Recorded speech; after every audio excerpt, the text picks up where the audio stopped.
La casa subterránea. Capítulo 7. Una de las primeras cosas que hizo Peter al siguiente día fue tomar medidas a Wendy, John y Michael para unos árboles huecos. Recordaréis que Garfield se había burlado de los chicos por creer que necesitaban un árbol por persona, pero lo hizo por ignorancia, ya que a menos que el árbol se adecuase a las medidas de uno, costaba subir y bajar, y no había dos chicos que fueran exactamente del mismo tamaño. Una vez que se encajaba, uno tomaba aliento en la superficie y bajaba justo a la velocidad apropiada, mientras que para ascender se tomaba aliento y se soltaba alternativamente, y de esta forma se subía serpenteando. Naturalmente, cuando uno domina el asunto se pueden hacer estas cosas sin pensarlas, y entonces nada resulta más elegante. Pero sencillamente hay que encajar, y Peter le toma a uno medidas para el árbol, con tanto cuidado como para un traje. La única diferencia es que las ropas se hacen para que le encajen a uno, mientras que uno tiene que estar hecho para encajar en el árbol. Por lo general es muy fácil hacerlo, por ejemplo, poniéndose muchas ropas o muy pocas, pero si uno abulta en lugares poco apropiados, o si el único árbol disponible tiene una forma extraña, Peter le hace a uno una serie de cosas y tras eso uno encaja. Una vez que se encaja, hay que tener mucho cuidado para seguir encajando. Y esto, según iba a descubrir Wendy encantada, mantiene a toda una familia en perfectas condiciones. Wendy y Michael encajaron en sus árboles al primer intento, pero a John hubo que alterarlo un poco. Tras unos cuantos días de práctica podían subir y bajar con la facilidad de unos cubos en un pozo. Y cómo se encariñaron con su casa subterránea, especialmente Wendy.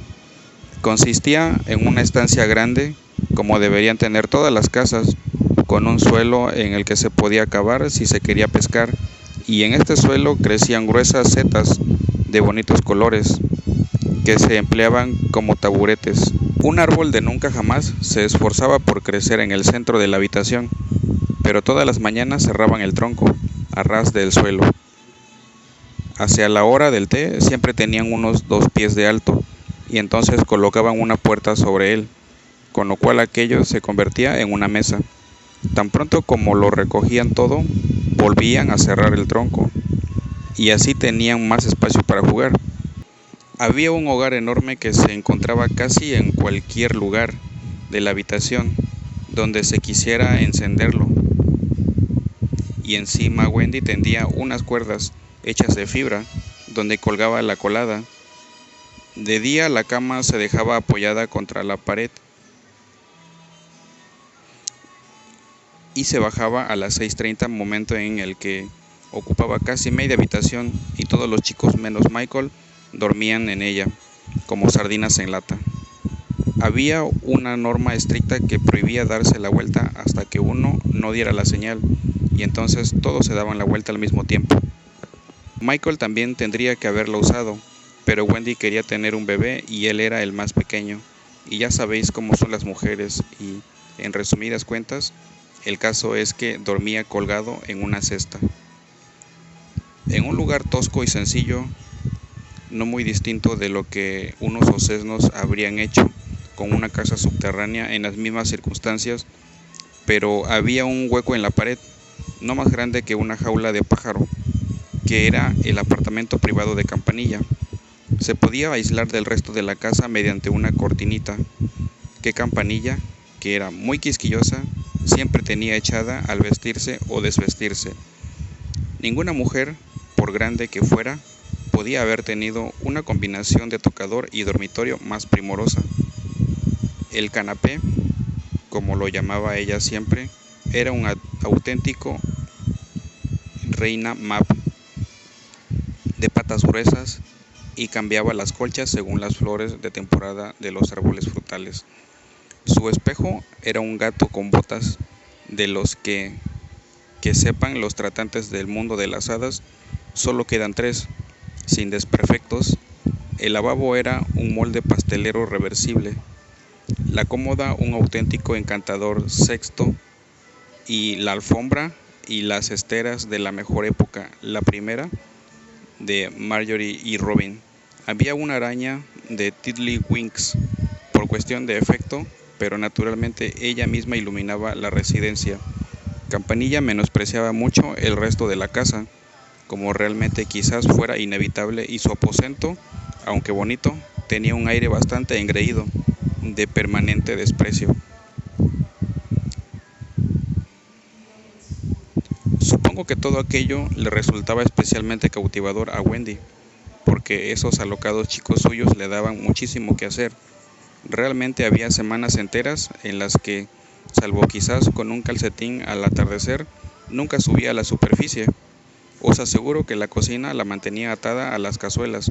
Su comida principal era fruto del pan asado, batatas, cocos, cochinillo, asado, frutos de mamey, rollos de tapa y plátanos, todo ello remojado con zumo de papaya. Pero nunca se sabía exactamente si habría una comida real o simplemente una fantasía. Dependía de lo que a Peter le apeteciera. Él podía comer de verdad, si eso era parte de un juego, pero no podía atiborrarse solo por el placer de sentirse atiborrado, que es lo que más le gusta a la mayoría de los niños. Detrás de eso, lo que más le gustaba es hablar de ello. La ficción le resultaba tan real que durante una comida de ese tipo se podía ver cómo se iba llenando. Naturalmente, esto resultaba molesto, pero sencillamente había que hacer lo mismo que él. Y si uno le podía demostrar que se estaba quedando demasiado delgado para su árbol, él permitía que se atiborrara. El momento preferido de Wendy para coser y zurcir era cuando ya estaban todos en la cama. Entonces, según sus propias palabras, tenía un rato para respirar y lo empleaba en hacerles cosas nuevas y ponerles rodilleras, pues destrozaban muchísimo las rodillas. Cuando se sentaba ante un cesto de calcetines, todos con un agujero en el talón, le levantaban los brazos y exclamaba: «Dios mío, estoy convencida de que a veces las solteras son de envidiar». La cara le resplandecía al exclamar esto. ¿Recordaréis a su lobo mascota? Pues bien, este no tardó en descubrir que había llegado a la isla y la encontró, y ambos se lanzaron el uno en brazos del otro. Tras esto, él la seguía por todas partes. A medida que pasaba el tiempo, ¿se acordaba mucho ella de los amados padres que había abandonado? Esta es una pregunta difícil, porque es imposible saber cómo pasa el tiempo en el país de nunca jamás, donde se calcula por lunas y soles, y siempre hay muchos más que en el mundo real. Pero me temo que Wendy no estaba realmente preocupada por su padre y su madre. Estaba absolutamente convencida de que siempre tendría la ventana abierta para que ella regresara volando, y esto la tranquilizaba por completo.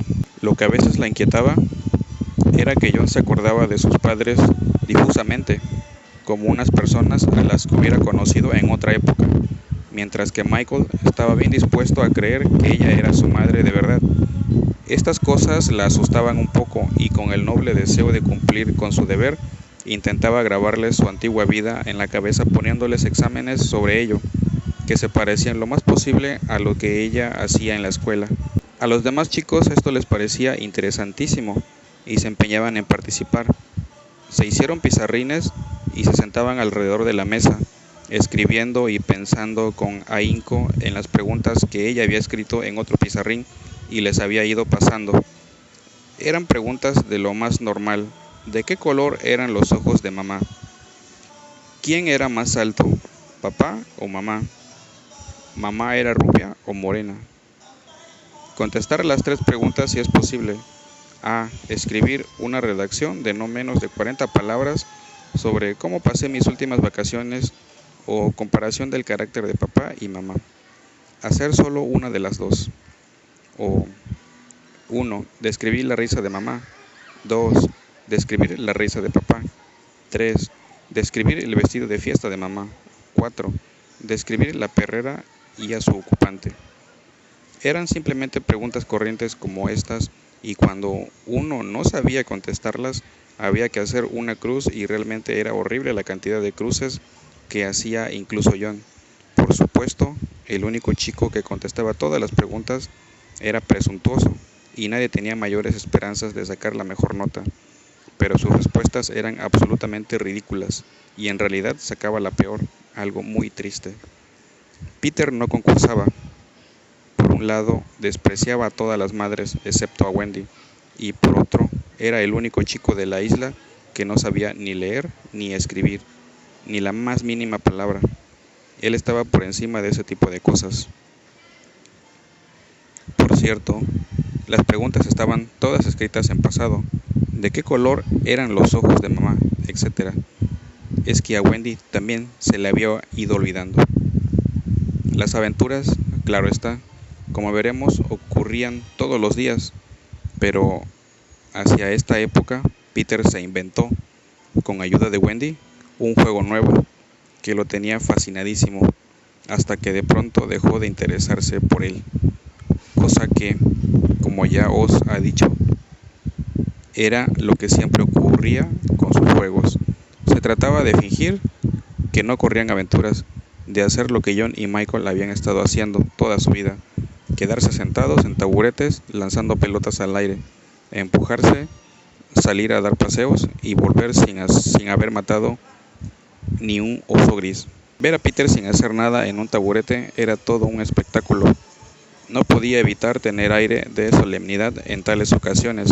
Estar sentado sin moverse le parecía una cosa muy cómica. Se jactaba de haber ido a dar un paseo por el bien de su salud.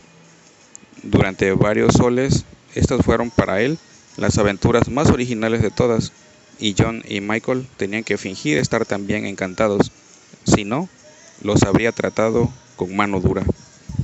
Salía solo con frecuencia y cuando regresaba nunca se tenía la absoluta certeza de si había ocurrido una aventura o no.